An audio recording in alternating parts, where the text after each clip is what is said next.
আসসালামু আলাইকুম ওয়া রাহমাতুল্লাহি ওয়া বারাকাতুহু।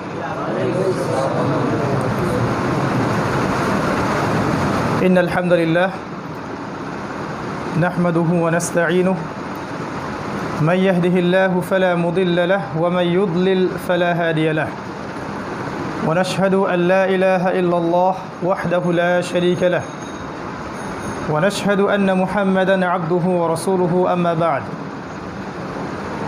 فأعوذ بالله من الشيطان الرجيم بسم الله الرحمن الرحيم وقال الله تعالى في كلامه المجيد أفلا يتدبرون القرآن أم على قلوب أقفالها وقال الله تعالى ونزلنا عليك الكتاب تبيانا لكل شيء وهدى ورحمة وبشرى للمسلمين صدق الله العظيم وقال رسول الله صلى الله عليه وسلم إن الله يرفع بهذا الكتاب أقواما ويضع به الآخرين। আলহামদুলিল্লাহ, যাবতীয় প্রশংসা এবং গুণগান একমাত্র মহিয়ান ও গরিয়ান আল্লাহ সুবহানাহু ওয়া তাআলার জন্যে, যে আল্লাহ পাক আজকে আমাদেরকে জুমার সালাতের পর মসজিদে দিনই কিছু বিষয় শোনার, জানার এবং তদানুযায়ী আমল করার উদ্দেশ্যে একত্রিত করেছেন। আমরা সবাই শুকরিয়া আদায় করি, বলি আলহামদুলিল্লাহ। আবারও শুকরিয়া আদায় করি সেই আল্লাহ পাকের দরবারে, যিনি নাজিল করেছেন মহাবিশ্বের এই মহাবিশ্বয় মহাগ্রন্থ আল কোরআন এবং প্রেরণ করেছেন সর্বকালের সর্বশ্রেষ্ঠ মানব মুহাম্মদুর রাসূলুল্লাহ সাল্লাল্লাহু আলাইহি ওয়াসাল্লামকে। সবাই বলি আলহামদুলিল্লাহ। দরুদ এবং সালাত বর্ষিত হোক আমাদের সর্বশেষ এবং চূড়ান্ত নবী আহমদ মুস্তাফা মুহাম্মদ মুস্তাফা, মানবতার মুক্তির দূত রাসূলুল্লাহ সাল্লাল্লাহু আলাইহি ওয়াসাল্লামের প্রতি আমরা দরুদ পাঠ করি। আল্লাহুম্মা সাল্লি আলা মুহাম্মদ, আল্লাহুম্মা বারিক আলা মুহাম্মদ। অতঃপর সম্মানিত প্রিয় মুসল্লিবৃন্দ, আমার উপস্থিত ছোট ভাইরা, যুব সমাজ এবং মুরব্বী কেরাম, আজকে বাদ জুমা এই মসজিদ ভিত্তিক যে সেমিনারের আয়োজন করা হয়েছে, এখানে আসতে পেরে আমরা আমাদের পুরো ফাউন্ডেশনের পক্ষ থেকে আপনাদের প্রতি কৃতজ্ঞতা প্রকাশ করছি এবং আল্লাহর দরবারে শুকরিয়া আদায় করছি। আজকে আমরা খুব গুরুত্বপূর্ণ একটা টপিক নিয়ে কথা বলবো ইনশাআল্লাহ। আমি জানি আপনারা অনেকেই অনেক ব্যস্ততার মধ্যে আছেন, তারপরে আমরা চেষ্টা করব যতটা সংক্ষিপ্ত করে আলোচনাটা আপনাদের সামনে উপস্থাপন করা যায় ইনশাআল্লাহ। তবে আমি বলে নিচ্ছি যে আলোচনাটা খুব সহজ বা সরল আলোচনা হবে না। কিছু কিছু বিষয়ে পড়াশোনা থাকলে এই আলোচনাটার ইনশাআল্লাহ আপনি 100% না বুঝলেও 90% বুঝতে পারবেন ইনশাআল্লাহ। আর আজকের আলোচনাটা মূলত যুবকদের জন্যে এবং সেই সব মুসলিমদের জন্যে যারা নিয়মিত ধারাবাহিকভাবে কোরআন হাদিস পড়াশোনা করেন, বিশ্ব পরিস্থিতি সম্পর্কে সচেতন আছেন, রাজনীতি, অর্থনীতি, ইতিহাস এগুলো সম্পর্কে জ্ঞান আছে। মূলত লেকচারটা তাদের জন্যে। আর যদি কোনো বিষয় বুঝতে না পারেন, সেক্ষেত্রে আমরা পরবর্তীতে আপনাদের কাছে প্রশ্নোত্তরের সুযোগ দেব ইনশাআল্লাহ আলোচনা শেষ করার পরে। আর যতক্ষণ না আমরা আলোচনা করব, আপনাদের প্রতি অনুরোধ থাকবে আপোষে কথা না বলার জন্যে এবং মোবাইল ফোনগুলো সাইলেন্ট রাখার জন্যে। যদি কোনো গুরুত্বপূর্ণ কল আসে বা প্রয়োজন হয়, অনুগ্রহ করে বাইরে চলে যাবেন, সেখানে গিয়ে আপনি আপনার প্রয়োজন মেটাবেন। আমরা বসে আছি একটা রহমতের দরিয়ায় বলা যায়। আল্লাহ রাসূল সাল্লাল্লাহু আলাইহি ওয়াসাল্লাম বলেছেন, যখন কোনো কওম ইসলাম, কোরআন, হাদিস এগুলোর চর্চা করার জন্য একটা জায়গায় বসে, তখন রহমতের ফেরেশতারা তাদেরকে ঘিরে ধরেন এবং তাদের উপরে আল্লাহর পক্ষ থেকে সাকিনা বা প্রশান্তি নাজিল হয়। আল্লাহ রাব্বুল আলামিনের কাছে যে ফেরেশতারা আছেন, তাদের সামনে আল্লাহ পাক এই মানুষগুলোকে নিয়ে গর্ব করেন।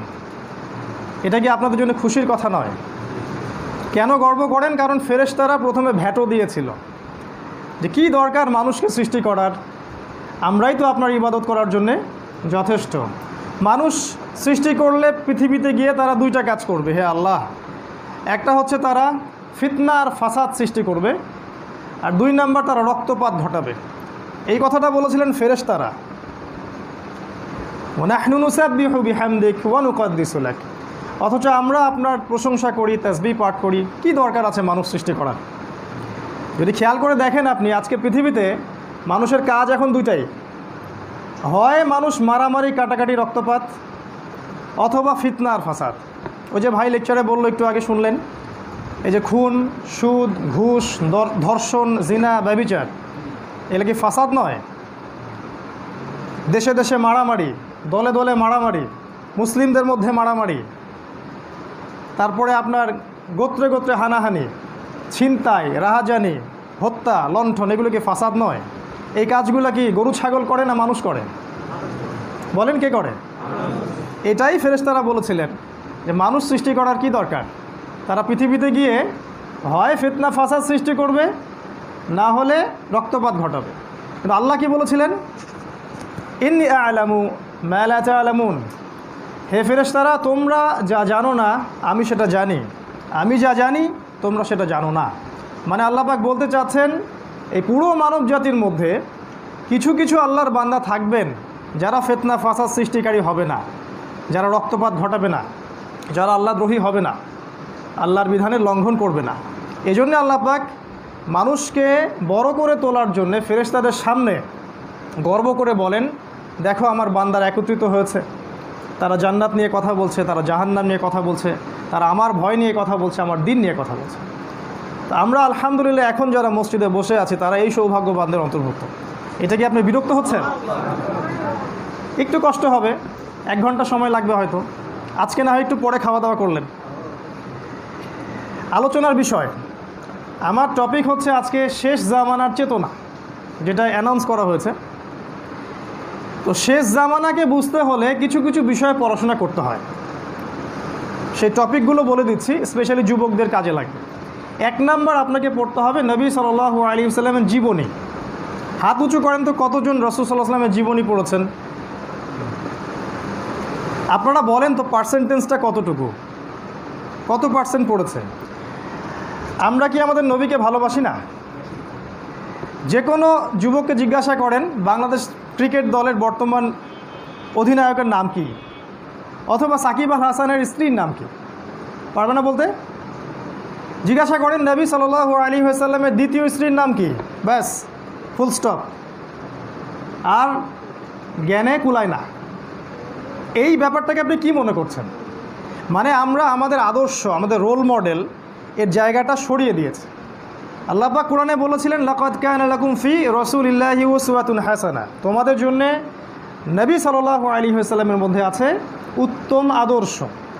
মানে আপনার ব্যক্তিগত জীবন বলেন, পারিবারিক জীবন বলেন, রাষ্ট্রীয় জীবন বলেন, অর্থনৈতিক জীবন বলেন, একজন ব্যক্তি আপনার আদর্শ হওয়া উচিত, তিনি হচ্ছেন আমাদের নবী মুহাম্মদ সাল্লাল্লাহু আলাইহি ওয়াসাল্লাম। তাহলে তার জীবনীটা জানা উচিত ছিল।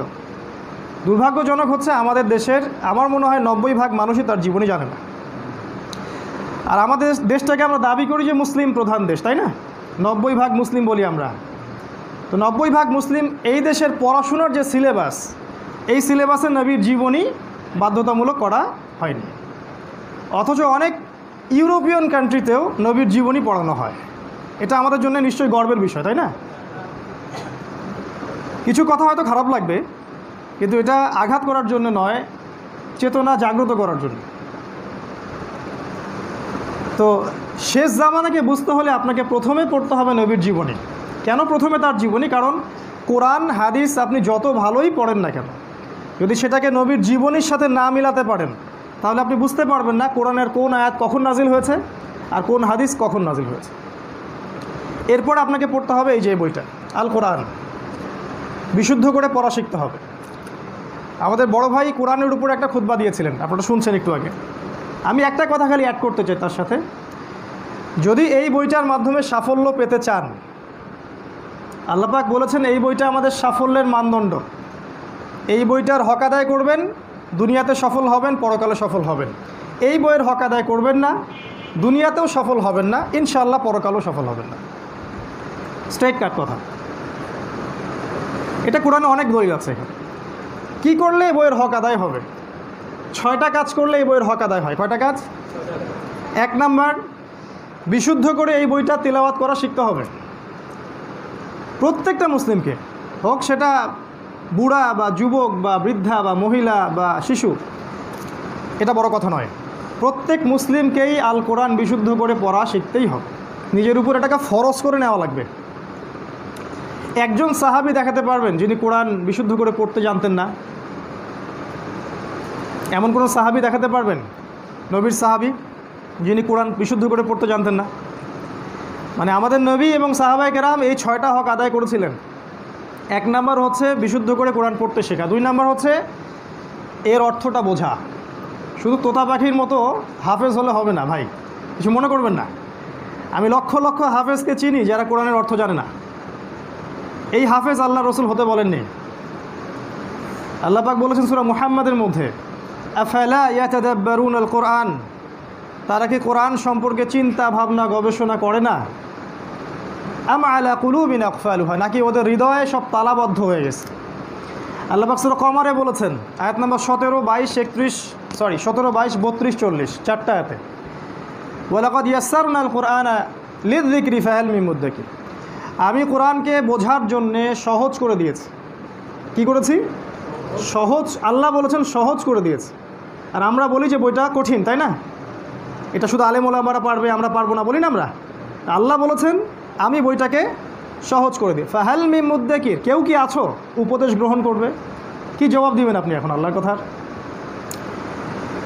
এরকম অনেক আয়াত কোরআনে আছে, সময় লাগবে বলতে গেলে। তো অর্থ বুঝতে হবে ভাই। অর্থ না বুঝে কোরআন শুধু তোতা পাখির মতো পড়লে হবে না। আপনি হিফজ করেন মাশাআল্লাহ, এর পরের কাজ হচ্ছে অর্থ বোঝা। অর্থ বুঝতে হলে আপনাকে আরবি শিখতে হবে, তাফসির পড়তে হবে। আপনার কাছে যে তাফসিরটা ভালো মনে হয়, যে তাফসির আপনি ভালো মনে করেন, সেটাই আপনি বাসায় নিয়ে পড়েন, মসজিদে পড়েন, 10টা করে আয়াত পড়েন, 20টা করে আয়াত পড়েন। আর যেগুলো বুঝবেন না ওলামায়ে কেরামকে জিজ্ঞেস করবেন।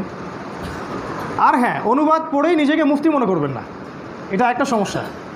কিছু ইয়াং জেনারেশন আছে যারা আবার অনুবাদ পড়ে মনে করি যে আমরা এখন ফতোয়া দিতে পারবো, এটা হালাল, এটা হারাম, এটা জায়েজ, এটা না জায়েজ, তখন বড় বড় গলা করে আমরা এটা বলি আর কি। এটা একটা রোগ, কারণ ফতোয়া দিতে হলে অনেক পড়াশোনা করতে হয়, এটা যোগ্যতা আমাদের নেই। কিন্তু অ্যাটলিস্ট আপনি অর্থ তো বুঝতে পারেন নিজে জানার জন্যে। এই যে সুদ হারাম, মদ হারাম, জিনা হারাম, চুরি ডাকাতি হারাম, এগুলো কি সরাসরি আল্লাহ পাক বলেননি কোরআনে?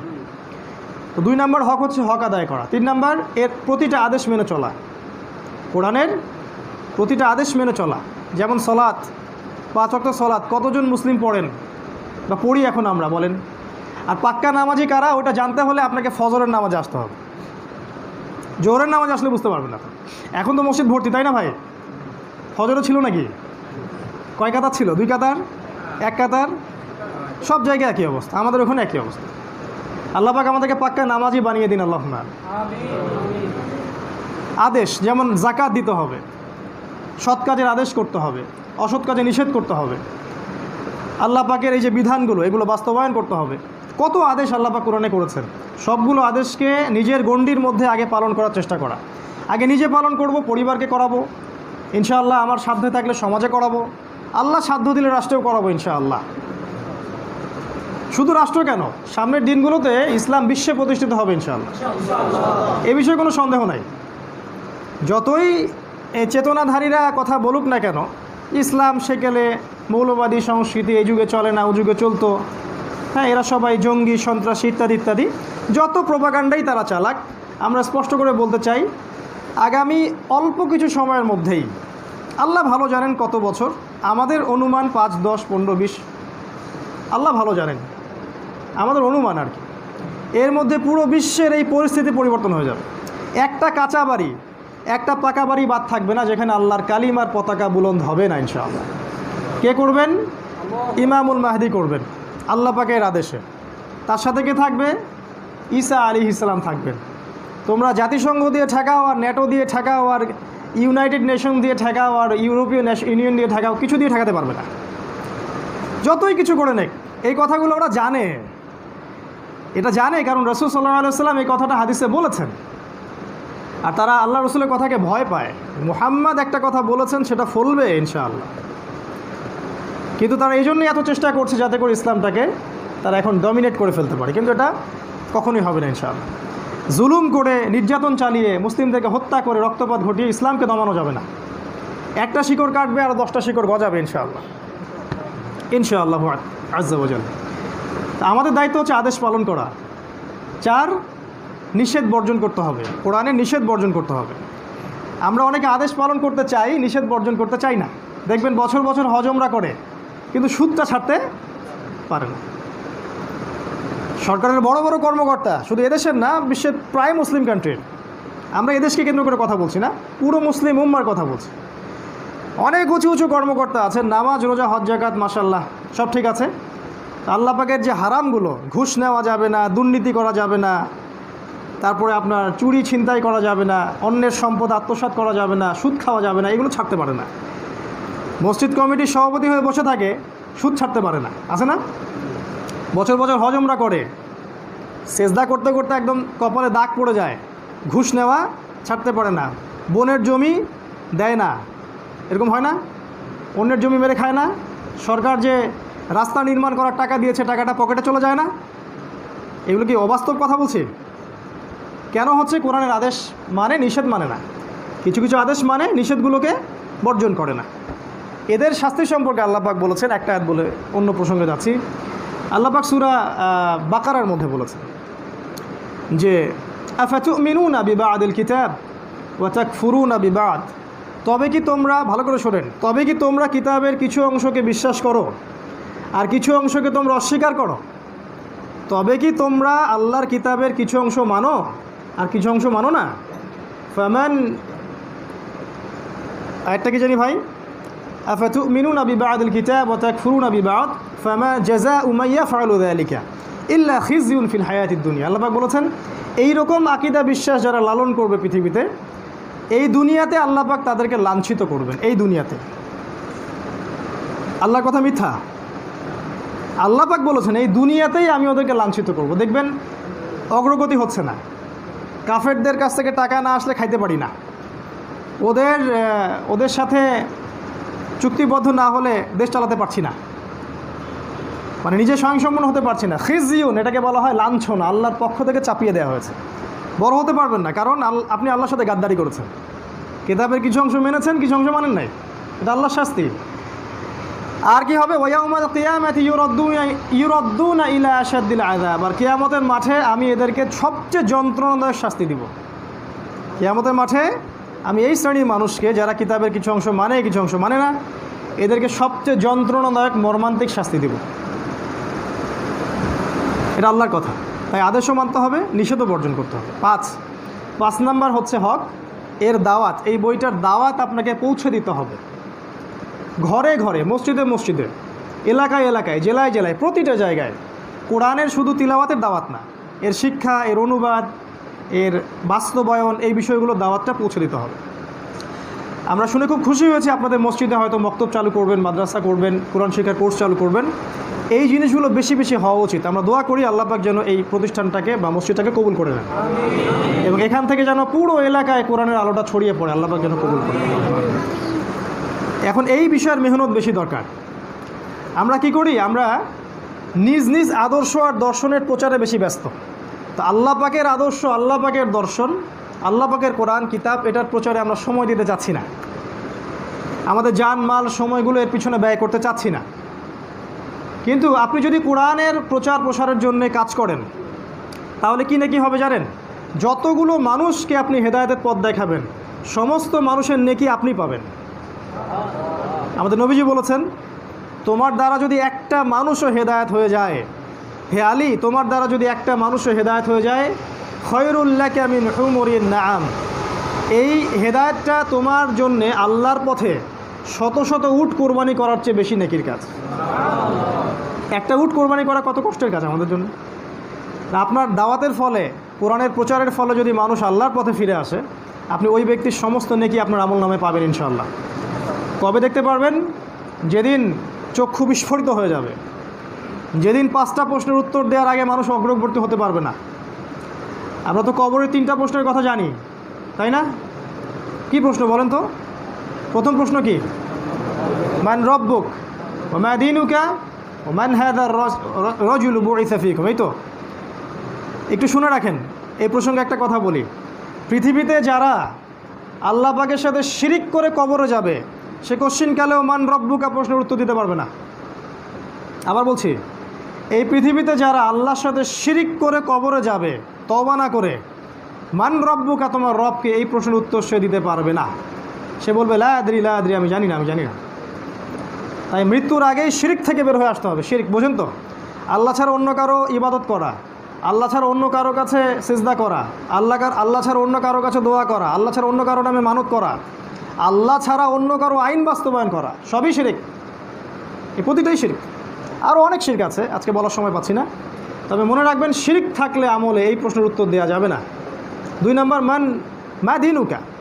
এই পৃথিবীতে যারা 100% ইসলাম মেনে চলার মানসিকতা নাই, আত্মসমর্পণ করেনি ইসলামের সামনে, তারা কখনোই মা দিনুকা প্রশ্নের উত্তর দিতে পারবে না। কোনো ফাসেক, কোনো জালেম, কোনো মুনাফেক এই প্রশ্নের উত্তর দিতে পারবে না ইনশাআল্লাহ। আর ওই যে এই ব্যক্তিকে যাকে তোমাদের কাছে পাঠানো হয়েছিল, বা তোমার নবীকে, পৃথিবীতে যারা নবীর সুন্নতকে গুরুত্ব দেয় না, তার আদেশকে গুরুত্ব দেয় না, তার আদর্শকে গুরুত্ব দেয় না, অন্য আদর্শ অনুসরণ করে, এরা কখনোই এই তোমার নবীকে প্রশ্নের উত্তর কখনো দিতে পারবে না। খালি বলবে লা আদরি লা আদরি, আমি জানি না, আমি জানি না। এই 3টা প্রশ্ন, এই 3টা প্রশ্ন যে পারবে তাকে আরও একটা প্রশ্ন করা হবে। এটা আপনারা হয়তো জানেন না, অনেকে জানে না, আমিও বেশি দিন আগে জানিনি, অল্প দিন হলো জেনেছি। যে মুসলিম, যে মুমিন, খাঁটি ইমানদার, যে এই 3টা প্রশ্নের উত্তর দিতে পারবে তাকে আরও একটা প্রশ্ন করা হবে। ফেরেশতারা অবাক হয়ে জিজ্ঞাসা করবেন যে কাইফা তা'লামু হাদা, তুমি কিভাবে এগুলো জেনেছো? এগুলো তো সবাই পারে না। কথা বুঝতে পারেন নাই? তুমি এত কঠিন প্রশ্নের উত্তর কেমন করে দিতে পারলে? এগুলো তো সবাই পারে না। তখন ওই মুমিন গর্ব করে বলবে, বুক ফুলিয়ে বলবে, করাতু কিতাব আল্লাহ, আমি আল্লাহর কিতাব পড়েছি। কি পড়েছি? আমি আল্লাহর কিতাব পড়েছি, পড়ে জেনেছি এই প্রশ্নের উত্তর কি হবে। তাহলে কিতাব পড়তে হবে না? এই 4টা প্রশ্ন। আবার যখন কিয়ামতের মাঠে উঠবেন তখন আরও 5টা প্রশ্ন, আরও 5টা প্রশ্ন। এই 5টা প্রশ্নের উত্তর না দেওয়ার আগ পর্যন্ত কোনো ব্যক্তি এক কদম সামনে যেতে পারবে না, এক কদম পিছনে আসতে পারবে না। কোনো সুফি, কোনো পীর, কোনো দরবেশ, কোনো ইমাম, কোনো ফকির, কেউ না। যত বড় বুজুর্গ আর শাইখ হোক না কেন, লাভ নাই, যতক্ষণ পর্যন্ত এই 5টা প্রশ্নের উত্তর দিতে পারবে না। কি 5টা প্রশ্ন? 1 নাম্বার হচ্ছে, তোমার জীবন কোন কাজে ব্যয় করেছো? উত্তর দাও। জীবন মানে প্রতিটা দিন, প্রতিটা রাত। জীবন মানে শেষ বয়সে ভালো হয়ে যাবো, এটা জীবন না। যেদিন থেকে আপনার নামাজ ফরজ হয়েছে ওই দিন থেকে মরা পর্যন্ত জীবন। হিসাব দিতে প্রস্তুত? প্রস্তুত আছি তো? খুব কঠিন ভাই, কিয়ামত খুব কঠিন জিনিস। 2 নম্বর প্রশ্ন করবেন যুবকদের জন্য, তোমার যৌবন কোন কাজে ব্যয় করেছে? যুবকরা প্রস্তুত আছে? আমার যৌবন তো আমি ফেসবুকে ব্যয় করেছি, আমার যৌবন ইউটিউব খেয়ে নিয়েছে, আমার যৌবন গার্লফ্রেন্ডদের পিছনে চলে গেছে। হে আল্লাহ, আমার যৌবন ওই রাজনৈতিক মারামারিতে শেষ, আমার যৌবন মাদকেই শেষ। এই হলো যুব সমাজের অবস্থা। আমার যৌবন, ওই যে ভাই বলল, 100টা ধর্ষণ করতে করতে আমার যৌবন শেষ। কিয়ামত কঠিন জিনিস। আমাদের নবী বলেছেন যে 3টা ক্ষেত্র আছে কিয়ামতের মাঠে, কেউ কাউকে চিনবে না। বাবা সন্তানকে চিনবে না, মা সন্তানকে চিনবে না, ভাই ভাইকে চিনবে না, আমি আমার স্ত্রীকে চিনব না, আমার সন্তানকে চিনব না, আপনি আপনার স্ত্রী, সন্তান, বউ বাচ্চা কাউকে চিনবেন না। ইয়াউমা ইয়াফিরুল মারউ মিন আখিহি, মানুষ ভাই থেকে পালিয়ে যাবে। ওয়া উম্মিহি ওয়া আবি, মা থেকে পালিয়ে যাবে, বাবা থেকে পালিয়ে যাবে। ওয়া সাহিবাতিহি ওয়া বানি, মানুষ তার সন্তান, স্ত্রী থেকে পালিয়ে যাবে। কেউ কাউকে চিনবে না। সবাই একটাই কথা বলবে, ইয়া নাফসি, ইয়া নাফসি, হায় আমার কি হবে, হায় আমার কি হবে। যুবকদের জন্য প্রশ্ন, প্রস্তুতি গ্রহণ করেন উত্তর দেওয়ার জন্যে। আরেকটা কথা বলে রাখি, যে যুবকরা তাদের যৌবনটা আল্লাহর পথে ব্যয় করে তাদের জন্য সুসংবাদ, বুশরা আলাকুম, তাদের জন্য সুসংবাদ। যে যুবকরা তাদের যৌবনটা আল্লাহর পথে ঢেলে দিয়েছে, আল্লাহর পথে জান, মাল, সময় সব ঢেলে দিয়েছে দিনের জন্যে, আল্লাহ পাক আরশের নিচে ওদেরকে ছায়া দিবেন। বুখারীর হাদিস, 7 শ্রেণীর মানুষ আরশের নিচে ছায়া পাবে, তার মধ্যে এই শ্রেণী একটা, যে যুবকরা তাদের যৌবনকাল আল্লাহর পথে ব্যয় করে দিয়েছে। 3 নম্বর প্রশ্ন হবে, কোন পথে টাকা উপার্জন করেছো? আজকে যারা সুদ খাচ্ছেন দিব্যি, সুদী ব্যাংকে চাকরি করছেন, ঘুষ খাচ্ছেন, অন্যের সম্পদ আত্মসাৎ করে খাচ্ছেন, প্রতারণা করছেন, বাটপাড়ি করছেন, মালে ভেজাল দিচ্ছেন, সতর্ক হয়ে যান। আল্লাহ পাক জিজ্ঞাসা করবেন কোন পথে টাকা আর্ন করেছো। একটা একটা করে টাকার হিসাব দিতে হবে। সরকার বিল পাস করলো আর আপনি কন্ট্রাক্টারি করে টাকা মেরে দিলেন, আল্লাহর কাছে হিসাব দিতে হবে। কেউ কারো কাজে আসবে না ভাই, খুব কঠিন জিনিস কিয়ামত। এটা বলতে গেলে আজকে সারাদিন চলে যাবে। 4 নম্বর প্রশ্ন হবে, কোন পথে সম্পদ ব্যয় করেছো? সম্পদ শুধু আর্নের হিসাব না, খরচের হিসাবও দিতে হবে। যাত্রা গান হচ্ছে এলাকায়, আপনি টাকা দিতে পারেন না। একটা জায়গায় খারাপ কোনো কাজ হবে, জুয়া খেলা হবে, নাচ হবে, সিনেমা হল করা হবে, মদের লাইসেন্স দেওয়া হবে, আল্লাহ বিরোধী কাজকর্ম হবে, এখানে আপনি টাকা ঢালতে পারেন না। এটার জন্য আল্লাহ আপনাকে জিজ্ঞাসাবাদ করবেন। 5, জ্ঞান অনুযায়ী আমল করেছিলে কিনা? জ্ঞান অনুযায়ী আমল করেছিলে কিনা? আলেম ওলামা এখানেই ধরা, যে আমরা যারা আছি ভাঙ্গাচুরা এলেম কালাম আছে, এলেম আছে, আমল নাই, আছে না? কত হুজুর যে জাহান্নামে যাবে তার ঠিক নাই। নবী সাল্লাল্লাহু আলাইহি সাল্লাম বলেছেন, তিরমিজিতে আছে হাদিসটা, শেষ জামানায় আসমানের নিচে সবচেয়ে নিকৃষ্ট শ্রেণীর মানুষ হবে ওলামায়ে কেরাম। শেষ জামানায় আসমানের নিচে জমিনের উপরে সবচেয়ে নিকৃষ্ট প্রাণী হবে ওলামায়ে কেরাম, এক শ্রেণীর ওলামায়ে কেরাম, যারা ফিতনা ছড়াবে এবং ফিতনা ওদের দিকেই ফিরে আসবে। কোরআন হাদিস শিখেছে, মিম্বর থেকে হক কথা প্রচার করতে পারে না, জাহান্নাম প্রস্তুত এই আলেমদের জন্য। কোরআন হাদিস শিখেছেন তাহলে কী জন্যে? যদি হক কথাটা বলতেই সাহস না পান, তা কী জন্য শিখলেন? শেখার দরকার কী ছিল? কোরআন হাদিস শিখেছে কিন্তু কোরআন হাদিস বিক্রি করে খায়। ওয়াজ করতে ডাকবেন, আগে 10,000 টাকা অ্যাডভান্স দিতে হবে আপনাকে। স্টেজে ওঠার আগে আপনাকে আরও 20,000 দেওয়া লাগবে। 1 ঘন্টা ওয়াজ করে চলে যাবে, কী শিখাবে আল্লাহই ভালো জানে। আজ পর্যন্ত ওলামায়ে কেরামের অনেকেই বুঝতে পারলো না যে এই পুরো বিশ্বের যে সিস্টেমটা চলছে, এই পুরো বিশ্বের সিস্টেমটাই নাজায়েজ। এই পুরো বিশ্বের রাজনীতি হারাম। এই পুরো বিশ্বে যে রাজনীতি চলছে এটা পুরোটাই হারাম। এর আল্লাহ বিরোধী আইন দিয়ে সে দেশ শাসন করে, বিশ্ব শাসন করে। এই বিশ্বে যে পুরো অর্থনীতি চলছে, পুরো ব্যাংকিং সিস্টেম, এটা হারাম। কোনো আলেম এখান থেকে কথা বলে, এগুলো নিয়ে কথা বলে? আমরা পড়ে আছি, ওই কিছু কিছু বিষয় আছে আমাদের মধ্যে, তুমি কোন দল, আর তুমি কোন তরিকা, আর তুমি কি, আর তুমি সেই, এইগুলো নিয়ে আমরা পড়ে আছি।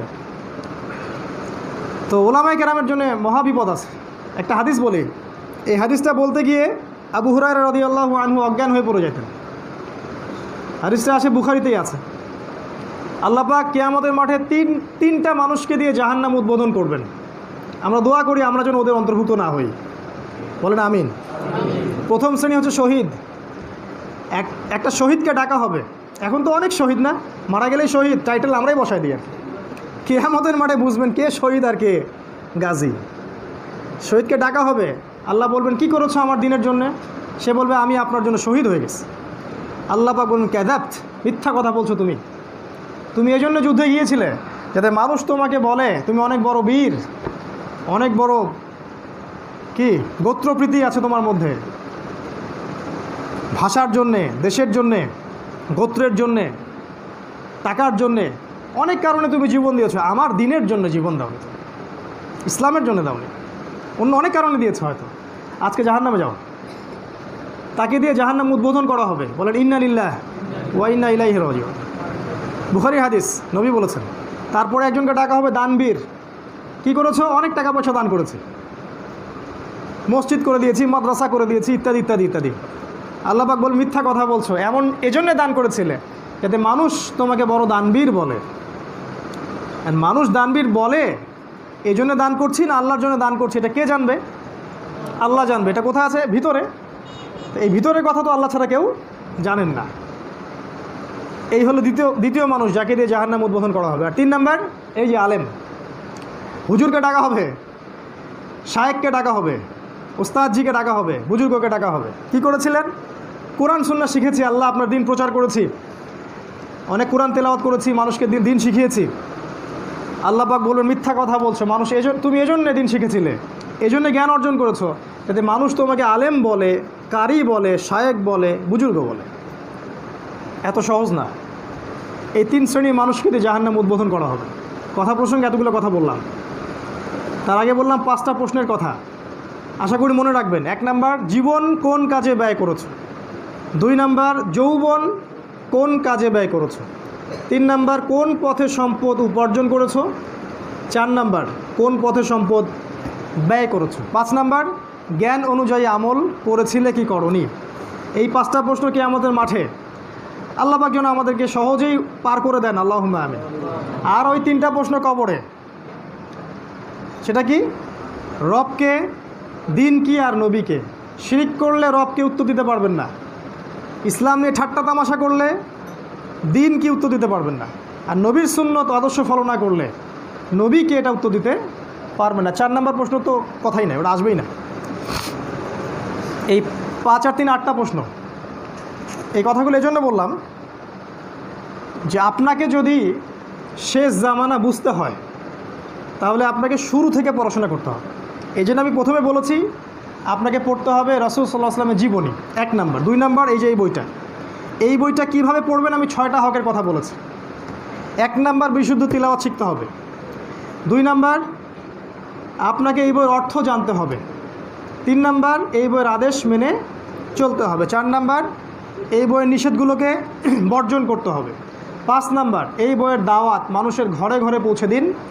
আর 6 কোরআন এবং কোরআনের মধ্যে কিছু আইন আছে, শাসন আছে। আল্লাহ পাক এগুলো এমনি নাজিল করেছেন নাকি আপনি কোরআনের 114টা সূরার মধ্যে 13টা মানেন, একটা মানেন না, এমন কি?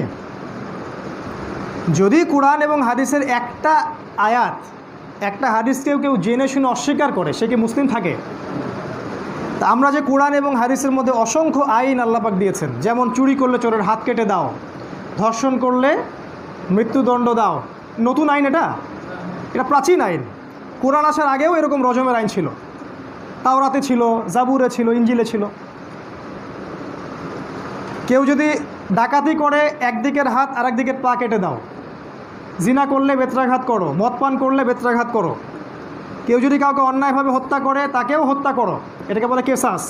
এই আইনগুলো কি এই বইয়ের মধ্যে নাই? না, নাই। এগুলো যখন আমরা বাস্তবায়নের কথা বলি তো আমাদের দিকে বাঁকা চোখে তাকান কেন? আমাদেরকে দেখলে ভয় লাগে? আগে একসময় আমাদেরকে দেখলে মানুষ দাওয়াত করে খাওয়াইতো, এখন দাড়ি টুপিওয়ালা লোক দেখলে মানুষ পালায়, মনে করে আমার জুব্বার নিচে বোম আছে নাকি। এই বাস্তবতা এটা। আমরা এত খারাপ প্রকৃতির মানুষ হয়ে গেলাম এখন। আমরা শুধু এতটুকু বলছি রব্বুন আল্লাহ, আমাদের রব আল্লাহ, তার সাথে আমরা কাউকে শরিক করতে চাই না, এবং আল্লাহ পাক যে বিধান দিয়েছেন সেটাই চূড়ান্ত, এটাই বাস্তবায়ন করতে হবে। যদি আপনি বাস্তবায়ন না করেন আপনার হিসাব আপনি দিবেন। আমরা সতর্ক করেছি, আমাদের হিসাব আমরা দিব, বাস। তো কোরআন এবং হাদিসের কোনো অংশে যদি কারো কোনো অ্যালার্জি থাকে যে এগুলো যথেষ্ট না, আরও কোনো বিধানের দরকার আছে, বা কোরআনের চেয়ে আমার আদর্শটা ভালো, কোরআনের চেয়ে গণতন্ত্র ভালো, কোরআনের চেয়ে ধর্মনিরপেক্ষতাবাদ ভালো, কোরআনের চেয়ে আপনার কমিউনিজম ভালো, তাহলে আমরা বলবো যে আপনি আপনার কবরের ফিকির আপনি নিজে করেন। আমরা এতটুকু বলবো, এর চেয়ে ভালো কোনো ল্যাঙ্গুয়েজ আমাদের কাছে নাই। আর যদি আপনি বলেন যে কোরআন এবং হাদিসই চূড়ান্ত, এর উপর কিছু নাই, এবং একজন মুসলিমকে এটাই মেনে চলতে হবে, এটা মানতে সে বাধ্য, এর সামনে আত্মসমর্পণ করতে সে বাধ্য, তাদের জন্য আমাদের নসিহত, অন্যদের জন্য আমাদের নসিহত না। তারা কোথায় গিয়ে মারা যায় যাক, ওইটা নিয়ে আমাদের কোনো মাথা ব্যথা নাই, কারণ আমাদের হাতে এত সময় নাই। আমি বলছি শেষ জামানায় সময় শর্ট। তো স্কুল বয়রা এইসব কথা বলবে, ওদেরকে বলবেন গেট লস্ট, এখান থেকে চলে যাও, তোমরা তোমাদের রাস্তায় চলো, আমরা আমাদের রাস্তায় চলছি। আর যদি তারা বলে আমরা তোমাদেরকে এখানে থাকতেই দেবো না, যদি কোরআন সুন্নাহ ফলো করো তাহলে এখানে থাকা হবে না, আমাদের সমাজে থাকতে পারবে না, তখন আমরা বলবো ঠিক আছে, আমরা পাহাড়ি এলাকায় চলে যাব, গরু ছাগল চড়াবো, ওখানে গিয়ে থাকবো, তাও এটা ছাড়তে রাজি নই। যদি বলে না কোরআন সুন্নাহ মানলে তোমাদেরকে ফাঁসি দিব, আমরা বলবো যে আমাদের বুক রেডি, গুলি করেন, কোনো সমস্যা নেই। আর যদি দেখা যায় তারা বলে কোরআন এবং হাদিস মানলে তোমাদেরকে দেশান্তর করে দিব, তাহলে আমরা বলবো এমন কোনো জায়গায় চলে যাব যেখানে কোরআন হাদিস মানার স্বাধীনতা আছে, এবং সেখানে যদি আপনারা এসে আমাদেরকে ইন্টারফেয়ার করতে আসেন তখন আমরা প্রতিবন্ধকতা সৃষ্টি করব এবং আপনাদের বিরুদ্ধে প্রতিরোধ গড়ে তুলব ইনশাআল্লাহ। তারপরেও কি আমাদেরকে জঙ্গি বলবেন? এবার আসেন আসল কথায় আসেন। আমরা যে যুগে বাস করছি, এই যুগটা বুঝতে হলে আপনাকে কয়েকটা সাবজেক্ট খুব ভালো করে পড়তে হবে। 1 নাম্বার বলেছে সিরাত, 2 নাম্বার বলেছে এই কোরআন কথা বলতে গিয়ে এতগুলো কথা আসলো, যে হকগুলো আপনাকে পালন করতে হবে। 3 নাম্বার হাদিস, নবীজির হাদিসগুলো পড়বেন। 4 নাম্বার হাদিসের মধ্যে কিছু কিছু হাদিস আছে, প্রত্যেকটা হাদিসের কিতাবে দেখবেন একটা করে অধ্যায় থাকে, কেয়ামতের আলামত অধ্যায় দেখেন নাই? বুখারীতে, মুসলিমে, তিরমিজি আছে না? ওই হাদিসগুলো খুব বেশি গুরুত্ব দিয়ে পড়বেন। এটা হলো 4 নাম্বার। 5 নাম্বার হচ্ছে অর্থনীতি। এই বিশ্বে যে অর্থনীতিটা চলছে এটা সুদভিত্তিক। কী ভিত্তিক? সুদভিত্তিক। যদিও আমাদের নবীজি বলেছিলেন যে ব্যক্তি সুদ খায় সে তার মায়ের সাথে জিনা করে। যে ব্যক্তি সুদ খায়, বোঝে নাই, তারা এই কথাটা বোঝে না। আমরা যখন বলি যাদের এই বিষয়গুলোতে অ্যালার্জি আছে ওরা এই কথাটা হজম করতে পারে না, তখন আমরা বলি যে ব্যক্তি সুদ খায় সে তার মাকে ধর্ষণ করে। কি করে? ধর্ষণ করে। এবার বুঝতে পারে যে আসলে জিনা বলতে কি বোঝায়। নবীজি বলেছেন সুদের 73টা পাপ আছে। কয়টা পাপ? একটা হাদিসে 70, একটা হাদিসে 73। 73টা পাপের শাখা আছে। তার মধ্যে সবচেয়ে নিম্ন শাখা হচ্ছে নিজের মাকে বিয়ে করা, নিজের মায়ের সাথে জিনা করা। নাউজুবিল্লাহ। তো দিব্যি সুদ খাচ্ছে, চেতনা নাই কোনো। কারণ আমাদের একটা কলব আছে না, হৃদয়কে কী বলে? কলব বলে না? নবীজি বলেছেন একটা গোনা যখন মানুষ করে কলবে একটা দাগ পড়ে, কালো দাগ পড়ে। আরও গোনা করবেন, আরও দাগ পড়বে, আরও গোনা করবেন, আরও দাগ পড়বে। এক পর্যায়ে কলবটা মরে যায়, পুরো কলবটা হয়ে যায় দুর্গন্ধযুক্ত, নোংরা, ডাস্টবিনের মতো। এই জন্যে পাপী ব্যক্তির জান যখন ফেরেশতারা কবজ করে তখন তারা খুব দুর্গন্ধ পায়, খুব টেনে হিস্ট্রে তাদের জানটাকে বের করে নিয়ে চলে যায়। নাউজুবিল্লাহ। আর পুণ্যবান ব্যক্তির জান কবজ করার সময় এখান থেকে সুগন্ধ বের হয়, আসমানের দরজাগুলো খুলে দেওয়া হয় এবং সেটা ইল্লিন পর্যন্ত চলে যায়। সুদ খাচ্ছে দিব্যি, কারণ হৃদয় মরে গেছে। এই কথাগুলো ওদের কাছে আর আঘাত করে না। মায়ের সাথে জিনার কাছে কিছু মনে হয় না। একটু বলেন যে এখানে যদি একটা, নাউজুবিল্লাহ, এখানে যদি একটা পতিতালয় থাকতো এবং এই পতিতালয়ে যদি কেউ চাকরি করে, বোঝেন না এই কথা? বেশ্যাখানা বোঝেন না? এখানে যদি কেউ চাকরি করে, সে নিজে জেনা করে না কিন্তু চাকরি করে, মেয়েদেরকে আগায় দেয়, বের করে দেয়, দালাল দিয়ে ঠিক করে দেয়, ওই লোকটার বাসায় কি আপনি দাওয়াত খেতে স্বাচ্ছন্দ্য বোধ করবেন? তার উপার্জনটা খেতে আপনার ভালো লাগবে? নবীজি বলছেন নিজের মায়ের সাথে সে জেনা করে। নাউজুবিল্লাহ। তারপরে একটা হাদিসে আসছে যে ব্যক্তি 1 দিরহাম সুদ খায় সে যেন 36টা মেয়েকে ধর্ষণ করলো। এটা বুখারীতে আছে। 36টা মেয়ের সাথে জেনা করলে যে পাপ হয়, 1 দিরহাম সুদ খেলে সে পাপ হয়। আরেকটা আয়াত আছে কোরআনের মধ্যে সূরা বাকারায় শেষের দিকে, যে ব্যক্তি সুদ খায় সে যেন আল্লাহ এবং তার রসুলের সাথে যুদ্ধ করে। কি করে? আল্লাহ এবং তার রসুলের সাথে যুদ্ধ করে। বলেন, আপনি কি আল্লাহ এবং তার রসুলের বিপক্ষে যুদ্ধ করতে চান নাকি তার পক্ষে যুদ্ধ করতে চান? সুদ খাওয়ার মধ্য দিয়ে আপনি আল্লাহ এবং তার রসুলের বিপক্ষে যুদ্ধ করছেন। কিছু মনে হয় না এগুলো, কারণ পুরো বিশ্বের ব্যাংকিং সিস্টেমটা সুদভিত্তিক। নবীজি বলেছেন 4 শ্রেণীর মানুষ সমান পাপী। 1 নম্বর যে সুদ খায়, 2 নম্বর যে সুদ দেয়, 3 নম্বর যে উপস্থিত সাক্ষী থাকে, 4 নম্বর যে লিখে রাখে। আবার বলছি, 1 নম্বর যে সুদ খায়, 2 নম্বর যে সুদ দেয়, 3 নম্বর যে উপস্থিত সাক্ষী থাকে, 4 নম্বর যে লিখে রাখে। পুরো ব্যাংকিং সিস্টেম এর আওতায় পড়ে গেছে। এই পুরো বিশ্বের অর্থনীতি সুদভিত্তিক। এই জন্য আপনাকে অর্থনীতি পড়তে হবে যদি শেষ জামানাকে বুঝতে চান। আর কি পড়বেন? পলিটিক্যাল সায়েন্স, বিশ্ব রাজনীতি, ভূ রাজনীতি, জিও পলিটিক্স, এগুলো পড়বেন।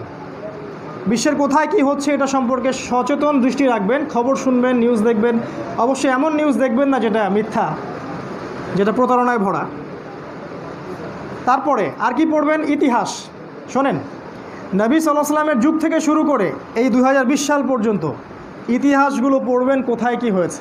ইতিহাস না পড়লে শেষ জামানা বুঝতে পারবেন না।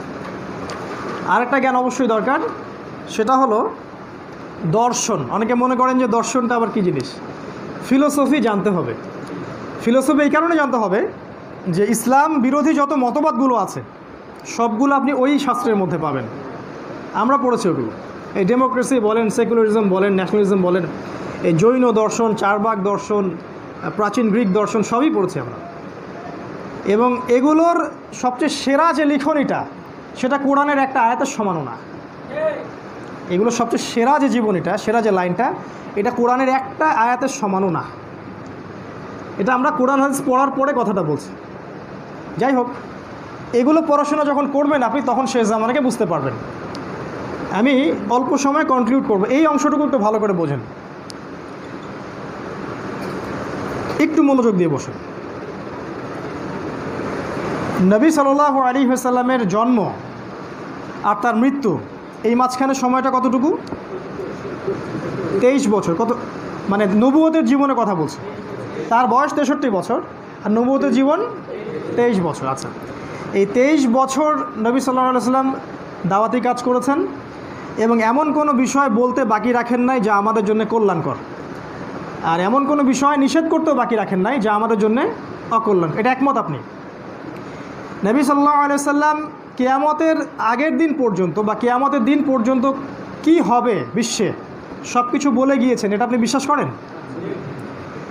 একটা দলিল দিচ্ছি, কোরআনে একটা আয়াত আছে সূরা নাহলের 89 নম্বর আয়াত। আল্লাহ পাক বলেছেন যে ওয়ানাজ্জালনা আলাইকাল কিতাব তিবয়ানান লিকুল্লি শাই। আল্লাহ পাক বলছেন এই বইটা অর্থাৎ এই কোরআন, মানে কোরআন এবং এর ব্যাখ্যা হাদিস, তিবয়ানান লিকুল্লি শাই, প্রত্যেকটা বিষয়ের ব্যাখ্যা। তাই যদি হয় তাহলে কোরআন এবং হাদিসে শেষ জামানায় কি হবে সব কিছু বলা আছে। সিম্পল। নবী সাল্লাল্লাহু আলাইহি ওয়াসাল্লাম যখন ইন্তেকাল করেন তারপরে কে ক্ষমতায় আসলেন বা খেলাফতে আসলেন?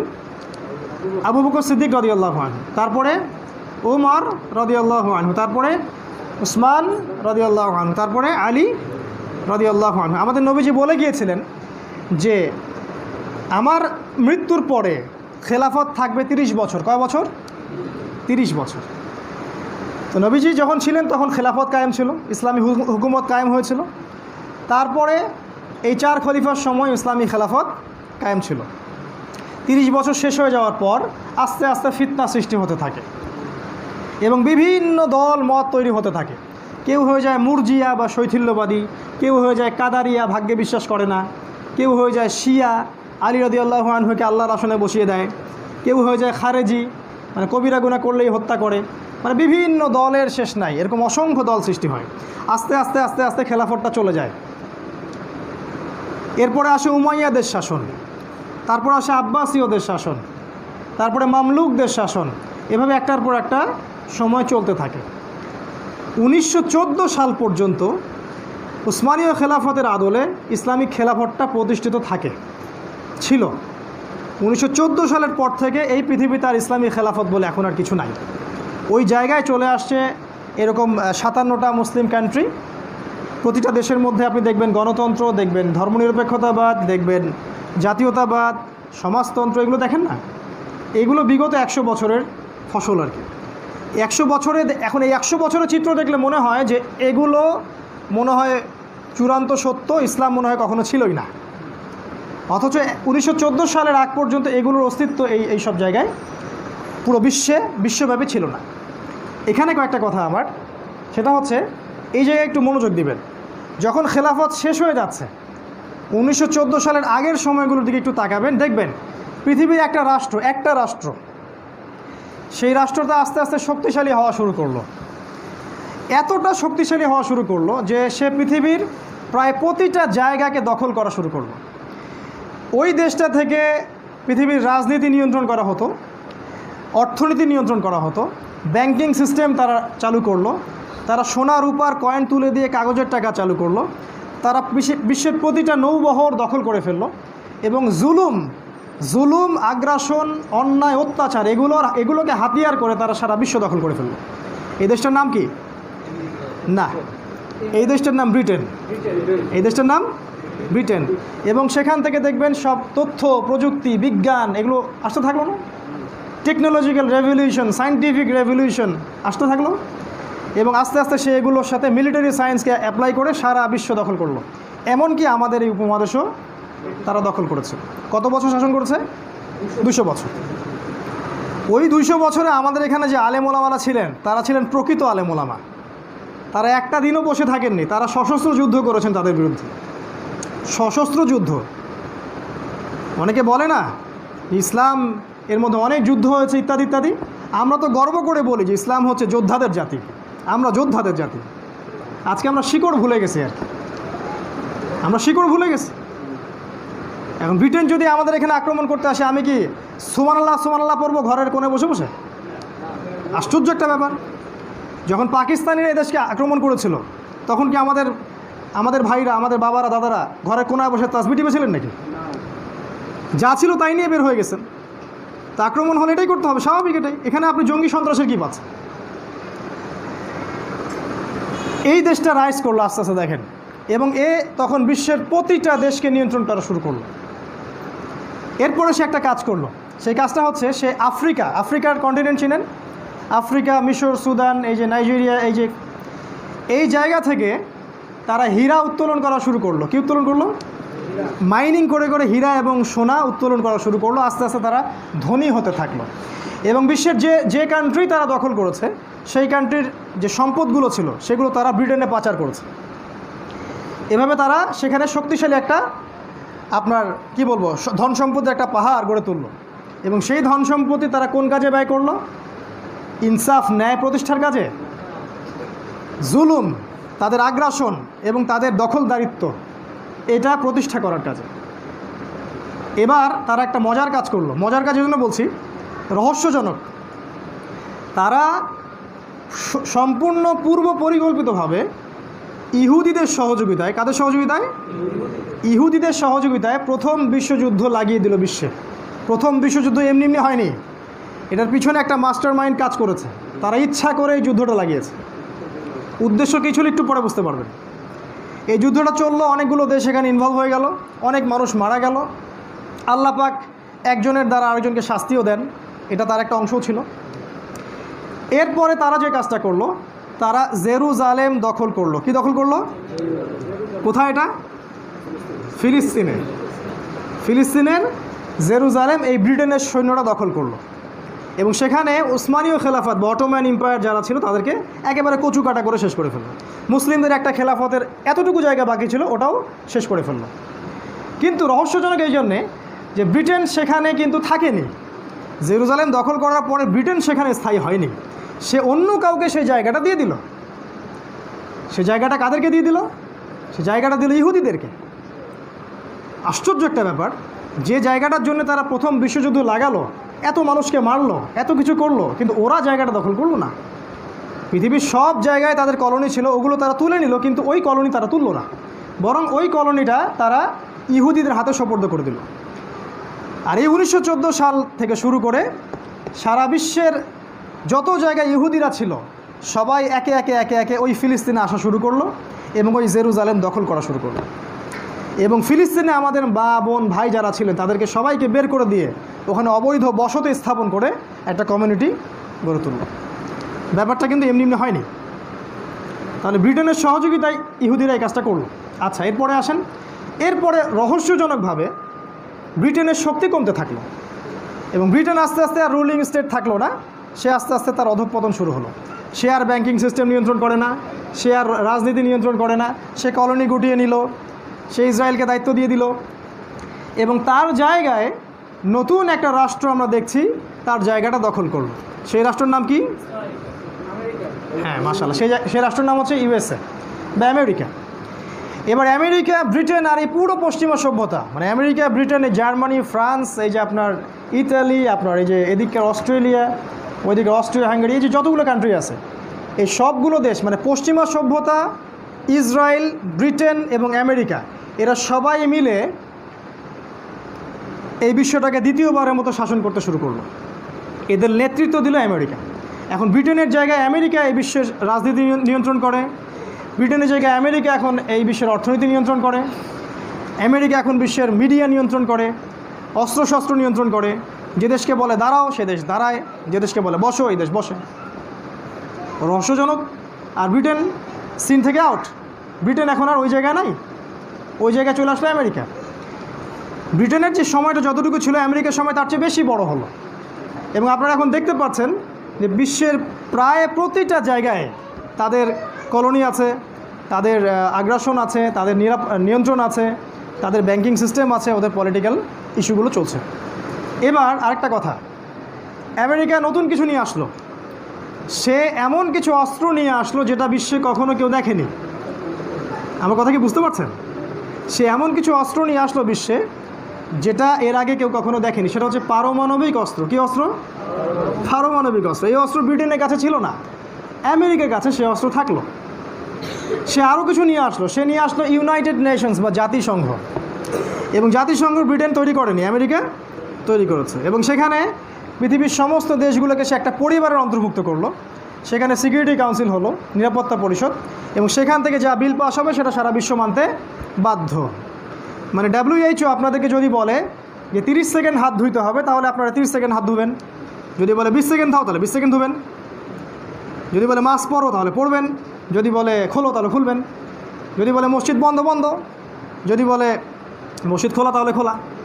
মানে একটা অর্ডার আসবে ওখান থেকে, সারা বিশ্বের মানুষ সেটা ফলো করবে।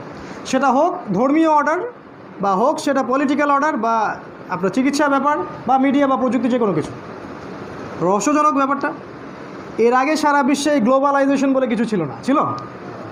বিশ্বের এক জায়গায় একটা ঢিল পড়লে সারা বিশ্বের সব জায়গায় পানির স্রোত চলে যেত? যেত না। এরা জাতিসংঘ তৈরি করলো। উদ্দেশ্য কী ছিল জানেন? উদ্দেশ্য একটাই। উদ্দেশ্য হচ্ছে একটাই, they want to rule the world. তারা সারা বিশ্বকে শাসন করতে চায়। কি করতে চায়? এটা বুঝি না খালি আমরাই, যারা আসলে মানে হালুয়া রুটি খাই আর বাসায় গিয়ে ঘুমাই, আমরাই বুঝি না, বাকি সবাই বোঝে আর কি। আপনাদের সবার কাছে চলে যাবে, আপনারা জায়গায় বসে থাকেন। এবার দেখেন, সে জাতিসংঘ তৈরি করার সাথে আরও একটা কাজ করেছে। সে IMF নামক একটা সংস্থা তৈরি করেছে, এবং এই সংস্থার কাজ হচ্ছে সারা বিশ্বের মানুষকে সুদ খাওয়ানো। সব জায়গায় সুদ আর সুদ। এমন ব্যাংকিং সিস্টেম সে দিয়ে দিল যেখানে আপনি সুদ খেতে অবশ্যই বাধ্য। এভাবে ব্রিটেনের জায়গায়, শর্ট করে নিয়ে আসছি, ব্রিটেনের জায়গায় আমেরিকা বিশ্বের রুলিং স্টেটে পরিণত হলো, যেখান থেকে বিশ্বের মিডিয়া, প্রযুক্তি, অস্ত্র, রাজনীতি, অর্থনীতি সব কিছু নিয়ন্ত্রণ করা যায়।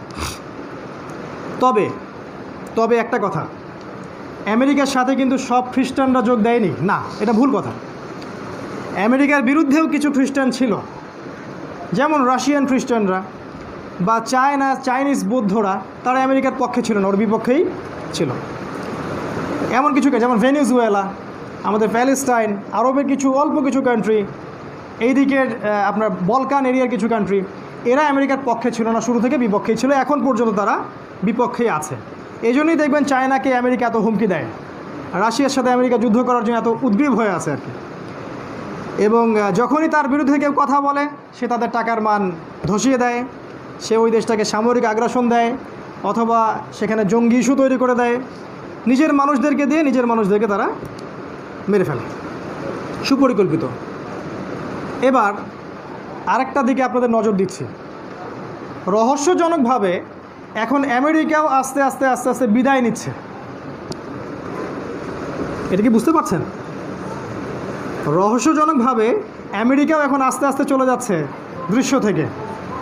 হাদিসে এসেছে এই দেশটা ধ্বংস হয়ে যাবে, এমনভাবে ধ্বংস হবে যে ইতিহাসে এর নামও মানুষ, মানে ইতিহাসে একটা দেশ ছিল মানুষ জানবে, দেখতে পারবেন।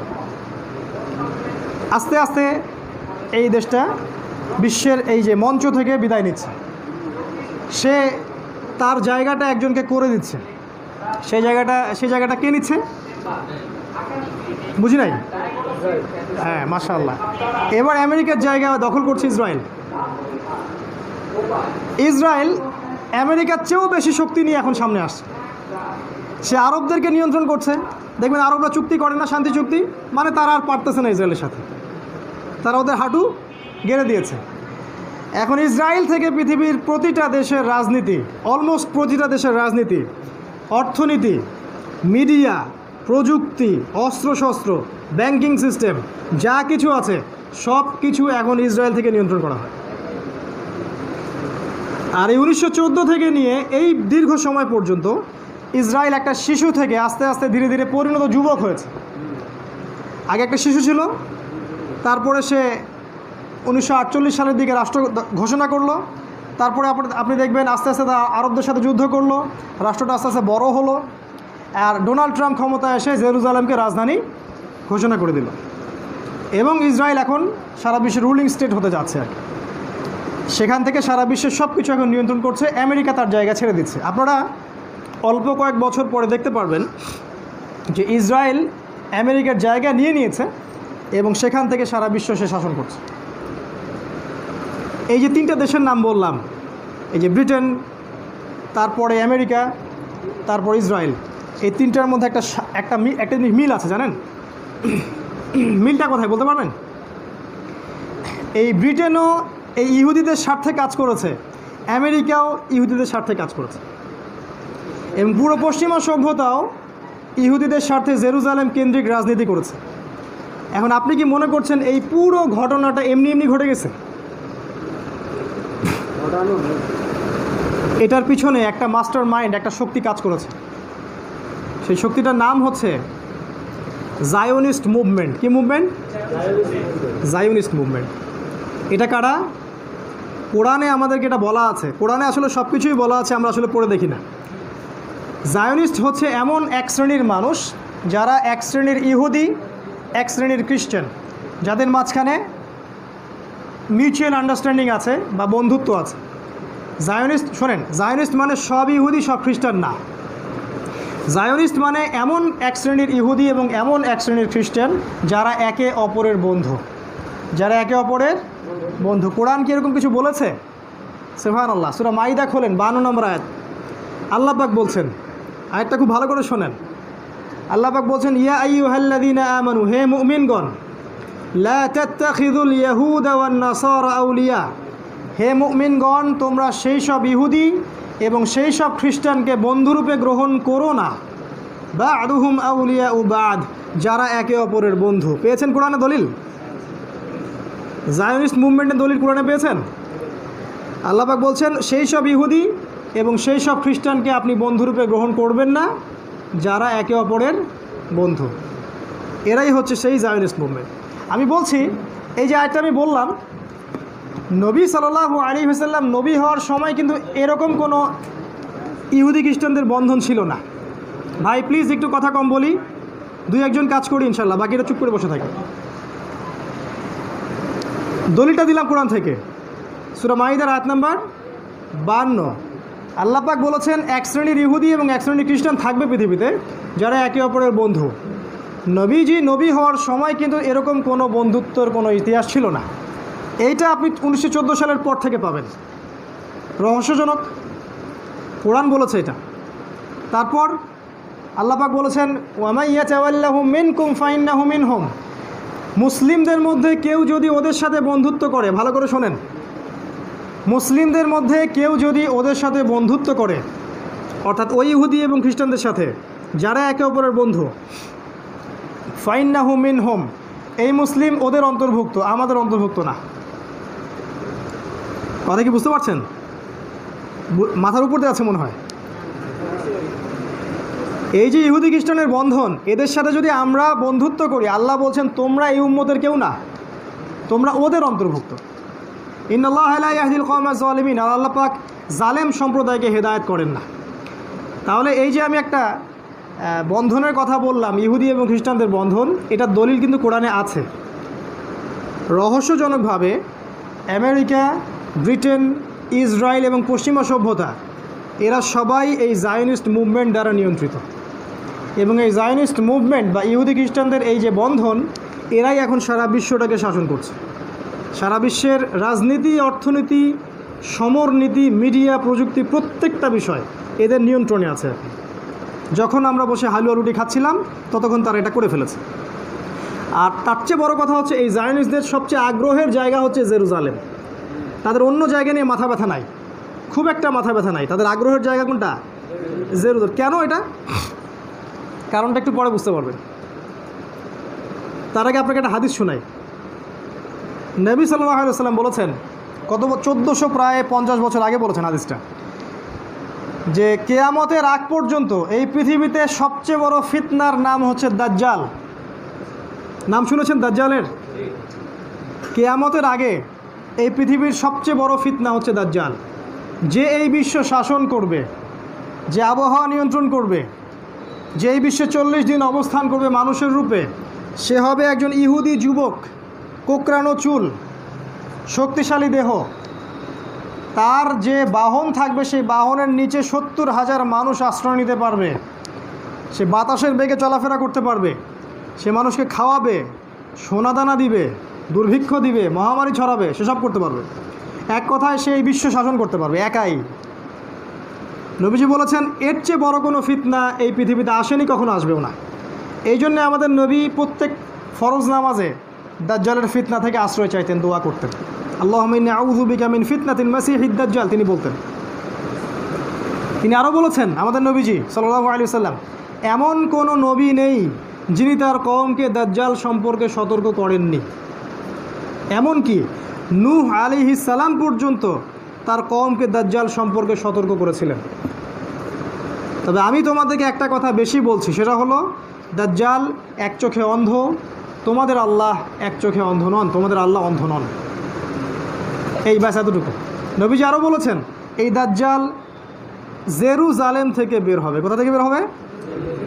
যেই জায়গা নিয়ে জায়নিস্টদের এত প্রোপাগান্ডা, বিশ্বযুদ্ধ, প্রথম বিশ্বযুদ্ধ, তারপর দ্বিতীয় বিশ্বযুদ্ধ, তারপর এই যে ব্রিটেন, তারপর আমেরিকা, তারপর ইসরায়েল, এই যে অ্যালায়েন্স, এত কিছু, এত পরিশ্রম, এত মেহনত, ওদের এত দিন রাত নিরলস প্রচেষ্টা শয়তানের পথে, ওই জায়গাটাকে কেন্দ্র করে, জেরুজালেমকে কেন্দ্র করে। আর আমাদের নবীজি বলছেন ওই জায়গা থেকে বের হবে দাজ্জাল, যে হবে একজন শাসক। সে বের হয়ে বলবে, আমি হচ্ছি মাসিহ, আমি হচ্ছি মাসিহ, মানে হচ্ছে ঈসা আলাইহিস সালাম। মাসিহ মানে কি? ঈসা আলাইহিস সালাম। নবীজি বলেছেন এই দাজ্জালকে অনুসরণ করবে ইহুদিরা। কারা? ইহুদিরা। তাহলে ওই জায়গায় চলে আসতে হবে, চলে আসছে ওখানে। ইহুদিরা জেরুজালেমে চলে আসছে 1914 সাল থেকেই। জেরুজালেমকে তারা রাজধানী ঘোষণা করেছে 2018 সালের দিকে। জেরুজালেমকে কেন্দ্র করে তারা বিশ্ব নিয়ন্ত্রণ করছে, এটাও হয়ে গেছে অলরেডি। এবং তারা ইসরায়েলকে একটা রাষ্ট্র ঘোষণা করেছে, এটাও হয়ে গেছে অলরেডি, সব ডান। আর আমাদের নবী বলছেন সেখান থেকে বের হবে দাজ্জাল, এবং ইহুদিরাই তাকে অনুসরণ করবে। এমনকি ইস্পাহান বা ইরানের 70,000 ইহুদিও তাকে অনুসরণ করবে। এই যদি হয় ক্যালকুলেশন, হাদিসটা ভালো করে মনে রাখেন। এই হাদিসের সাথে আপনি এতক্ষণ যেটা বললাম ওয়ার্ল্ড অ্যাফেয়ার্স, এটা মিল পাচ্ছেন কি? তার মানে দাজ্জালের অনুসারী যারা, তারা এই জায়নিস্ট মুভমেন্ট, হিসাব এটাই। এই জায়নিস্ট মুভমেন্টই হচ্ছে দাজ্জালের অনুসারীরা, যারা সারা বিশ্ব এখন শাসন করছে অলরেডি। তারা তাদের ওই মাসিহ, তাদের মিথ্যা মাসিহ, ভণ্ড প্রতারক এই দাজ্জালের জন্য তাদের প্ল্যাটফর্ম তৈরি করে ফেলেছে। এখন এটা সময়ের দাবি মাত্র যে কখন সে ওখান থেকে আত্মপ্রকাশ করবে। সে কখন আত্মপ্রকাশ করবে সেটা আমি বলছি। দাজ্জাল আত্মপ্রকাশ করবে একজন মানুষের রূপে। দাজ্জাল কোনো সভ্যতার নাম নয়, সভ্যতার নাম নয়, এটা ভুল কনসেপ্ট। কিছু কিছু দল বলে দাজ্জাল একটা সভ্যতা, এটা ভুল। দাজ্জাল একজন মানুষ, হিউম্যান বিং, মানুষে বের হবে। তার অনেক ক্ষমতা থাকবে, সেটা আলাদা বিষয়। এই দাজ্জাল বের হবে ইমামুল মাহদি বের হওয়ার পরে। কার পরে? দাজ্জাল বের হবে ইমাম মাহদি বের হওয়ার পর। ইমাম মাহদি কোথা থেকে বের হবেন? না, মদিনা থেকে। কোথা থেকে? মদিনা থেকে তিনি মক্কায় আসবেন এবং সেখানে কিছু মুসলিম তার হাতে বায়াত করবে। হিসেব বলছি, দাজ্জাল বের হওয়ার আগে বের হবে ইমাম মাহদি। আর ইমামুল মাহদি ততক্ষণ বের হবেন না যতক্ষণ এই বিশ্বে একটা মালহামার সূচনা না হচ্ছে। কি না হচ্ছে? এখন প্রশ্ন করেন আমাকে, মালহামা কি? মালহামা হচ্ছে এমন যুদ্ধ, যে যুদ্ধে 100 জন সৈনিকের মধ্যে 99 জন সৈনিক মারা যাবে। নবীজি বলেছেন এই মালহামায় 80টা দেশ একত্রিত হবে, 80টা পতাকা, মানে 80টা দেশ, এবং প্রত্যেক পতাকার নিচে থাকবে 12,000 করে সৈন্য। এবং এই যুদ্ধে এমন কিছু অস্ত্র ব্যবহার করা হবে যা বিশ্ববাসী কখনো দেখেনি। এক একটা করে পারমাণবিক বোমা পড়বে, একটা করে দেশ ডিস্ট্রয় হয়ে যাবে। পৃথিবীর 3 ভাগের 1 ভাগ মানুষ যুদ্ধে মারা যাবে, আর 1 ভাগ মানুষ মারা যাবে যুদ্ধের পরবর্তী সময়ে দুর্ভিক্ষ, মহামারী, এসব কারণে।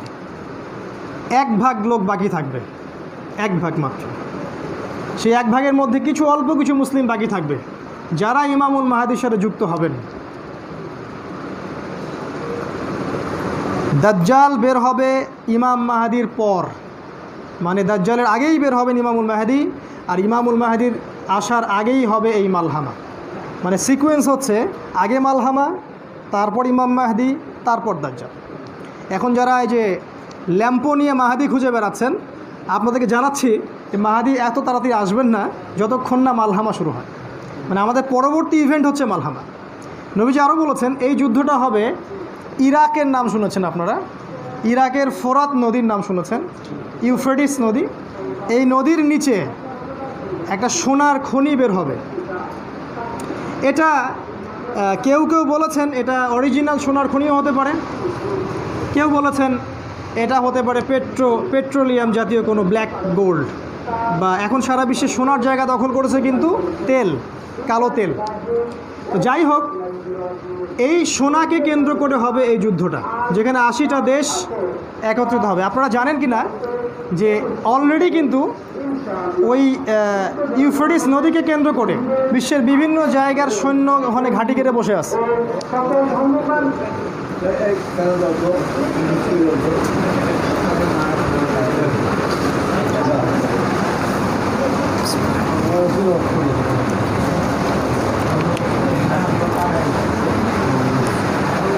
ফোন করছিস?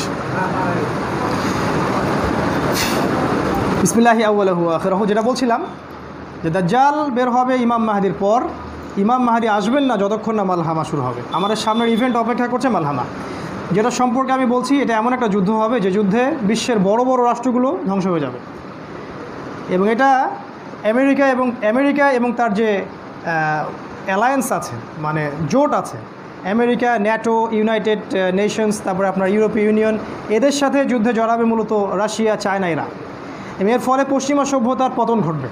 পশ্চিমা সভ্যতা বলে কিছু আর থাকবে না, আমেরিকা বলে কোনো কান্ট্রি আর থাকবে না। বিশ্বের বড় বড় যে দেশগুলো আছে এগুলো পারমাণবিক যুদ্ধের ফলশ্রুতিতে ধ্বংস হয়ে যাবে। 3 ভাগের মধ্যে 1 ভাগ মানুষই মারা যাবে, 1 ভাগ মানুষ দুর্ভিক্ষ, মহামারী, এগুলোতে মারা যাবে সামনের দিনগুলোতে। আর এই যুদ্ধটা হবে মূলত ইউফ্রেটিস নদীর সোনাকে কেন্দ্র করে, যেটা অলরেডি এখন মাইনিং শুরু হয়ে গেছে।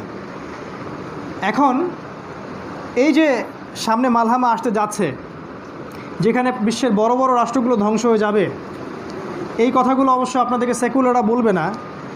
এই কথাগুলো আপনারা মিডিয়া, টেলিভিশন এগুলোতে পাবেন না। এই কথা তাদের কাছেই পাবেন যারা কোরআন সুন্নাহর সাথে বর্তমান বিশ্বকে পড়াশোনা করে, তাদের কাছে পাবেন। আর অনেক মানুষ এগুলোকে বলতে পারে পাগলের প্রলাপ। আমরা শুধু বলি আপনারা অপেক্ষা করেন, দেখেন সামনে কি হয়। বিশ্বের বড় বড় যে রাষ্ট্রনেতারা আছেন এখনকার বিশ্বের, তারা এবং যারা সেনাবাহিনী আছেন তাদের বড় বড় নেতারা পর্যন্ত জানেন যে মালহামা যে কোনো সময় শুরু হতে পারে। যে কোনো সময় বিশ্বে এমন একটা যুদ্ধ হবে যেটাতে বিশ্বের প্রায় বড় বড় প্রতিটা রাষ্ট্র ডিস্ট্রয়েড হয়ে যাবে নিউক্লিয়ার ওয়েপেন্সের কারণে। এখানে আপনার প্রস্তুতি কী হবে? আমি কিছু প্রস্তুতির কথা বলেছি অনেক লেকচারে। আমি প্রথমে বলেছিলাম যে শহরকেন্দ্রিক জীবন থেকে গ্রাম্য জীবনে অভ্যস্ত হওয়া এবং প্রত্যন্ত জায়গাগুলোতে জায়গা কিনে রাখা, সেখানে আপনি সাপোর্ট ব্যাকআপ কিছু প্রজেক্ট রেডি করে ফেলেন। দূরে প্রত্যন্ত গ্রামাঞ্চলে জমি কিনেন, সেখানে ডেইরি ফার্ম করেন, ছাগল প্রতিপালন করেন, মাছ চাষ করেন, জমি চাষ করেন, অর্থাৎ নিজেদের ফুড নিজেরা প্রডিউস করার চেষ্টা করেন। যত শহরমুখী হবেন আপনি একটা দুঃস্বপ্নের দিকে এগিয়ে যাবেন। আপনার কাছে মনে হবে যে আমি শহরে চলে যাই, আমার লাইফটা আমি নিজের পায়ে দাঁড়াবো, আপনি দুঃস্বপ্নের মধ্যে পড়ে যাবেন। আরেকটা কথা বলি, এই যে মহামারী চলছে, এরপরে যেটা আসবে বিশ্বে সেটা হচ্ছে ভূমিকম্প। এরপরে আসতে যাচ্ছে সিরিজ ভূমিকম্প। আমাদের শহরের যে বাড়িগুলো আছে 10 তলা, 20 তলা, 30 তলা, এগুলো এক একটা কবরস্থান হয়ে যাবে। এক একটা বাড়ি এক একটা কবরস্থান। সামনে সিরিজ ভূমিকম্প আসবে। নবী সাল্লাল্লাহু আলাইহি ওয়াসাল্লাম বলেছেন কিয়ামতের বড় বড় আলামতগুলোর মধ্যে ভূমিকম্প অন্যতম। এবং এত ঘন ঘন ভূমিকম্প হবে যে এমনও হতে পারে সকালে একটা হচ্ছে, রাত্রে একটা হচ্ছে, আল্লাহ না করুক এমনও হতে পারে। তবে 3টা ভূমিকম্প হবে, সেটা অবশ্য একদম মানে হলফ করে বলতে পারি আমরা। নবীজি বলেছেন এই কিয়ামতের আগে আগে শেষের দিকে 3টা বড় বড় ভূমিকম্প হবে। একটা পৃথিবীর পূর্ব দিকে, মানে বাংলাদেশ, পাকিস্তান, মিয়ানমার, শ্রীলঙ্কা, ইন্ডিয়া, এই জায়গার দিকে একটা বড় ভূমিকম্প আসতে যাচ্ছে। যতই চেষ্টা করুক তারা এটা আটকাতে পারবে না, আমরা কেউ আটকাতে পারবো না। একটা আসবে পশ্চিমের দিকে, মানে ওই পশ্চিমা সভ্যতা, ওরা একটা ডিজার্ভ করে যে ওরা ভূমিকম্পে ধ্বংস হবে, আল্লাহ পাক সেটা করে দেবেন ইনশাআল্লাহ। আরেকটা আসবে আরব বিশ্বে। আরবেও কিছু কিছু মুনাফিকের জন্ম হয়েছে এখন, দীর্ঘ সময় ধরে তারা উম্মার সাথে গাদ্দারি করে যাচ্ছে, এদেরও শাস্তির দরকার আছে। এখানেও একটা ভূমিকম্প আসতে যাচ্ছে সামনে, এটা আসবে সামনে। এই জন্য বলছি প্রত্যন্ত জায়গায় জায়গা কেনার চেষ্টা করুন এবং গ্রাম্য পরিবেশে নিজেকে অভ্যস্ত করার চেষ্টা করুন। নিজের খাবার নিজের উৎপন্ন করার চেষ্টা করুন। শহর কেন্দ্রিক জীবন ব্যবস্থা থেকে নিজেকে গুটিয়ে নেওয়ার চেষ্টা করেন। তারপরে আমি আরও বলেছিলাম অনেক লেকচারে যে ব্যাংকিং সিস্টেমের সাথে জড়াবেন না। নিজের টাকাগুলোকে আপনি হয় জমিতে কনভার্ট করেন, জমি কিনে রাখেন, অথবা গবাদি পশু পালন করেন, অথবা সোনায় রূপান্তর করেন, অথবা রূপায় রূপান্তর করেন। একটা হাদিস বলতে চাই, নবীজি বলেছেন সাল্লাল্লাহু আলাইহি ওয়াসাল্লাম, শেষ জামানায় মুমিনের শ্রেষ্ঠ সম্পদগুলোর মধ্যে অন্যতম হচ্ছে বকরির পাল, যেগুলো নিয়ে সে ফিতনা থেকে দূরে চলে যাবে, পাহাড়ি এলাকায়, সেখানে গিয়ে বসবাস করা শুরু করবে। ফিতনা এমনভাবে ঘিরে ফেলবে যে মানুষ সকালে মুমিন থাকবে, বিকালে কাফের হয়ে যাবে, বিকালে কাফের থাকবে, সকালে মুমিন হবে। মানুষ দিনকে দুনিয়ার জন্য বিক্রি করে দিবে। তাই বলছি, সম্পত্তিগুলোকে আপনি এই ব্যাংকিং টাকায় রাখবেন না, কারণ কাগজের টাকাটা ভেরি রিসেন্টলি কাগজের টাকার কোনো মূল্য থাকবে না। এক সময় এখানে সোনার কয়েন, রূপার কয়েন ছিল না, এখন যেমন ওটা মার্কেটে নাই, দেখবেন কয়েকদিন পরে কাগজের টাকাও মার্কেটে নাই। ওটা আপনি ওয়ালপেপার করে ঘরের মধ্যে টাঙায় রাখতে পারবেন। ওই জায়গায় কী আসবে? ওই জায়গায় আসবে ইলেকট্রনিক মানি।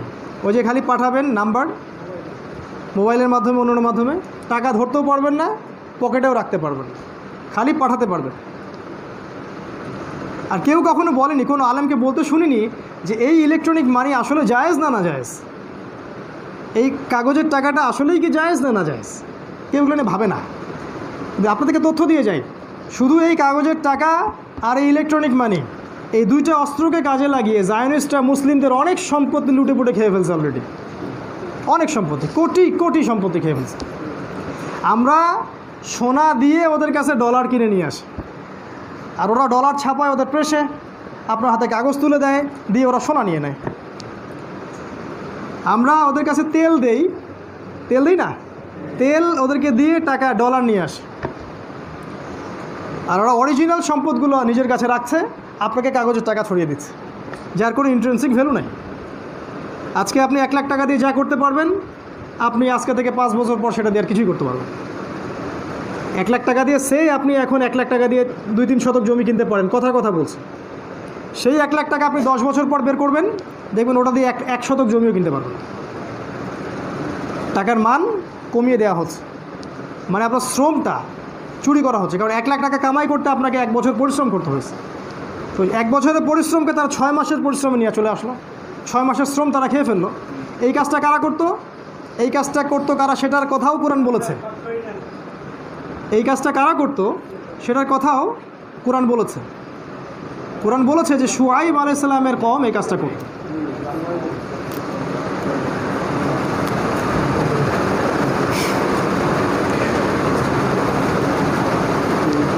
তাই আমার পরামর্শ হচ্ছে, আপনারা যে কাগজের টাকায় বেশি বেশি সম্পত্তি বাজেয়াপ্ত করে রাখবেন না। এই সম্পত্তিগুলোকে হয় পশুপালন করেন, গবাদি পশু কিনে রাখেন, অথবা জমি কিনে রাখেন, বা সোনা কিনেন বা রূপা কিনেন। আমাদের নবীজি বলেছিলেন শেষ জামানায় মুমিনের শ্রেষ্ঠ সম্পদ হবে এগুলো, অর্থাৎ গবাদি পশু, জমি, আপনার সোনা এবং রূপা। আরও কিছু পরামর্শ দেই আমরা শেষ জামানায় কী করতে হবে, সেটা হলো যে, জি ভাই শেষ করছি, শেষ জামানায় আপনাকে জ্ঞান অর্জন করতে হবে, বেশি বেশি জ্ঞান অর্জন করবেন। এবং আমি অনেকগুলো সাবজেক্টের নাম বলেছি, এই সাবজেক্টগুলো পড়ে দেখবেন। আমি আরও বলবো, শেষ জামানায় জ্ঞান অনুযায়ী আমল করবেন, আগামীকালের জন্য অপেক্ষা করবেন না, জ্ঞান অনুযায়ী আমল করবেন। আর যেটা করবেন, শেষ জামানায়, এই জামানায় মুসলিমদের মধ্যে বিভক্তি ছড়াবেন না, সবাইকে একসাথে নিয়ে কাজ করার চেষ্টা করবেন, দলীয় বিভক্তিটা ছেড়ে দিবেন। একটা মানুষ সে যে কোনো মাযহাবের অনুসরণ করুক না কেন, সে যদি আল্লাহ, রসুল, কোরআন এগুলো বিশ্বাস করে, তাকে ভাই মনে করেন, একসাথে থাকার চেষ্টা করেন, জামাতবদ্ধ হয়ে থাকার চেষ্টা করেন, বিচ্ছিন্ন হবেন না। যদি কোনো বিষয় আপনার সাথে দ্বিমত থাকে, সেটা আপাতত চুপ করে থাকেন, কারণ এখন আমাদের বিভক্তির সময় নয়, ঐক্যের সময়। আর কখনও এই উম্মাহ প্রত্যেকটা 100টা বিষয়ের 100টা দিয়ে একমতে পৌঁছাবে না, কখনো ইখতিলাফ থাকবেই, তারপরেও আমরা ভাই। এটা করবেন। আরেকটা কাজ করবেন, সেটা হলো যে আপনাদের সন্তানদেরকে ভালো করে মানুষ করার চেষ্টা করেন, কারণ এরাই ইনশাআল্লাহ আগামী দিনের সময়টা পেয়ে যাবে। আমি বারবার বলছি যে কোরআন এবং হাদিস যদি আপনি ঘাটা শুরু করেন, দেখবেন শেষ জামানার 100টার মধ্যে প্রায় 95টা আলামত এখন দু চোখ দিয়ে দেখা যায়। উঁচু উঁচু দালান কোঠা দেখতে পারবেন, শেষ জামানার কেয়ামতের আলামত। বেশি বেশি ভূমিকম্প হচ্ছে, ন্যাংটা নারীরা রাস্তায় ঘুরে বেড়াচ্ছে। আপনি দেখবেন মুসলিমদের রক্ত সারা বিশ্বে। আপনি দেখবেন যে পিতামাতার সাথে দাসীর মতো আচরণ করা হচ্ছে। আপনি দেখবেন খালি মহামারী, ঘূর্ণিঝড়, বন্যা, জলোচ্ছ্বাস, এগুলো সবই কেয়ামতের সাইন, সবগুলো কেয়ামতের আলামত। এই যে ইসরায়েলের উত্থান, এই জেরুজালেমের উত্থান, ইহুদিদের একচেটিয়া আধিপত্য, মুসলিমদের কোণঠাসা অবস্থা, এই সব কিছুই শেষ জামানার সাইন। দাজ্জালের অনুসারীদের এত সক্রিয়তা, সারা বিশ্বের প্রযুক্তি, অর্থনীতি, রাজনীতি সব নিয়ন্ত্রণ করা হচ্ছে, সবই শেষ জামানার সাইন। এবং সামনে যে সাইনগুলো আসবে সেটা হচ্ছে এই মালহামা, তারপরে পারমাণবিক যুদ্ধ, তারপরে সারা আকাশ ধোঁয়ায় ঢেকে যাবে, আপনি অক্সিজেন নেওয়ার বাতাস পাবেন না। এই জন্যে আমি যে পরামর্শগুলো দিলাম যে আপনি প্রত্যন্ত জায়গায় ব্যাপারে চিন্তা করেন, টাকা পয়সাগুলো সোনার রূপে কনভার্ট করেন, ঐক্যবদ্ধ থাকেন, জ্ঞান অর্জন করেন, জানা অনুযায়ী আমল করেন, ইনশাআল্লাহ আশা করা যায় যে শেষ জামানায় আমরা ওই যে গুটি কয়েক মুসলিম যারা ইমামুল মাহদির সাথে যুক্ত হয়ে এই পুরো বিশ্বে আবারও ইসলামী খেলাফা কায়েম করবে, আল্লাহ চাইলে আমরা তাদের সাথে অন্তর্ভুক্ত হতেও পারি। আর যদি আমরা না পারি, ইনশাআল্লাহ আমরা এমন প্রজন্ম লালন করে দিয়ে যাব, ইনশাআল্লাহ আমরা এমন প্রজন্ম গড়ে দিয়ে যাব যারা ইনশাআল্লাহ তাদের সাথে যুক্ত হবেন। কারণ শেষটা হবে এভাবে যে এই মালহামার শেষের দিকে গিয়ে ইমামুল মাহদি যখন বের হবেন, তখন তার হাত ধরে এই যে কনস্ট্যান্টিনোপল এবং জেরুজালেম মুসলিমরা আবার বিজয় করবে ইনশাআল্লাহ। তারপরে যখন দাজ্জালের অনুসারীরা তাদেরকে ঘিরে ফেলবে, তখন আল্লাহ পাক আসমান থেকে ঈসা আলাইহিস সালামকে পাঠাবেন এবং ঈসা আলাইহিস সালামের হাতে এই দাজ্জাল নিহত হবে। অর্থাৎ সত্যিকারের মাসিহ মিথ্যা মাসিহকে হত্যা করবেন। প্রত্যেকটা ইহুদিকে গুনে গুনে হত্যা করা হবে, একটাকেও বাদ দেওয়া হবে না। তারা যত কিছুই চেষ্টা করুক কিছুই করতে পারবে না। এবং এই ইহুদিদেরকে হত্যা করার পর ওই জেরুজালেমেই আবারও ইসলামী খেলাফত প্রতিষ্ঠিত হবে এবং সারা বিশ্বে প্রতিটা বাড়িতে, প্রতিটা দেশে, প্রতিটা জায়গায় যারা তখন জীবিত থাকবে, নিউক্লিয়ার যুদ্ধের পর যারা জীবিত থাকবে, ওই পুরো বিশ্বে ইসলামী খেলাফা আবারও বাস্তবায়ন হবে ইনশাআল্লাহ তাআলা। এরপরে আরও 40 বছর এই খেলাফত থাকবে। এই খেলাফত 40 বছর পর শেষ হয়ে যাবে। ঈসা আলাইহিস সালামের মৃত্যু হবে, তিনি বিয়ে করবেন, তার সন্তান হবে, তার মৃত্যুর পর তাকে দাফন করা হবে আমাদের নবী মুহাম্মদ সাল্লাল্লাহু আলাইহি ওয়াসাল্লামের কবরের পাশে। তারপর ঈসা আলাইহিস সালাম ইন্তেকালের পর মানুষ আবারও খারাপ হওয়া শুরু করবে এবং ওই খারাপ মানুষগুলোর সামনে হঠাৎ করে একদিন দেখবেন কিয়ামত হয়ে গেছে, সূর্য পশ্চিম দিক থেকে উঠবে, তওবার দরজা ক্লোজ হয়ে যাবে। এভাবে ইতিহাসের সমাপ্তি ঘটবে। আশা করি আমি অল্প সময়ের মধ্যে কিভাবে এই হিস্ট্রিটা শেষ হবে আপনাদেরকে একটা ধারণা দিতে পারছি। অ্যাটলিস্ট একদিনে এত আলোচনা করা সম্ভব নয়, আমিও ক্লান্ত, অনেক দূর থেকে সফর করে আসছি, আপনারাও অনেক বিরক্ত হয়ে যাচ্ছেন, হয়তো অনেক সময় ধরে বসে আছেন। আমরা দোয়া করে শেষ করে দিচ্ছি, আল্লাহ পাক যেন আমাদের প্রত্যেককে এই জামানা সম্পর্কে সচেতন থাকার তৌফিক দান করেন এবং কোরআন এবং সুন্নাহর যে জ্ঞানগুলো আছে এগুলো অর্জন করার তৌফিক দান করেন। আল্লাহ পাক আমাদের সবাইকে কোরআন সুন্নাহ অনুযায়ী আমল করার তৌফিক দান করেন, আল কোরআনের হকগুলোকে আদায় করার, বাস্তবায়ন করার তৌফিক দান করেন।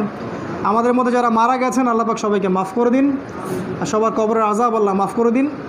আমরা যারা জীবিত আছি আমাদেরকে কোরআন সুন্নাহ অনুযায়ী জীবনযাপন করার তৌফিক দান করুন। আমাদের পরবর্তী প্রজন্মকে মানুষ করে যাওয়ার তৌফিক দান করুন। মুসলিম উম্মার মধ্যে ঐক্য দান করুন। আল্লাহ পাক যুবক ভাইদেরকে কবুল করুন, তাদের হালাল রিজিকের ব্যবস্থা করে দিন এবং বিয়ে শাদী সহজ করে দিন। এবং আমরা যেন আগামী দিনগুলোতে ইসলামের জন্য কাঁধে কাঁধ মিলিয়ে কাজ করতে পারি এবং এই ইহুদি খ্রিস্টান এবং কুফফার সভ্যতার বিরুদ্ধে আমাদের জানমাল, সময়, শ্রম ব্যয় করে আল্লাহর পথে দাওয়াত এবং জিহাদ অব্যাহত রাখি। এই তৌফিক আল্লাহ পাক আমাদের সবাইকে দান করুন। এই বলে আজকের মতো শেষ করছি। আপনাদের সবাইকে সেমিনারে অংশগ্রহণ করার জন্য অসংখ্য ধন্যবাদ।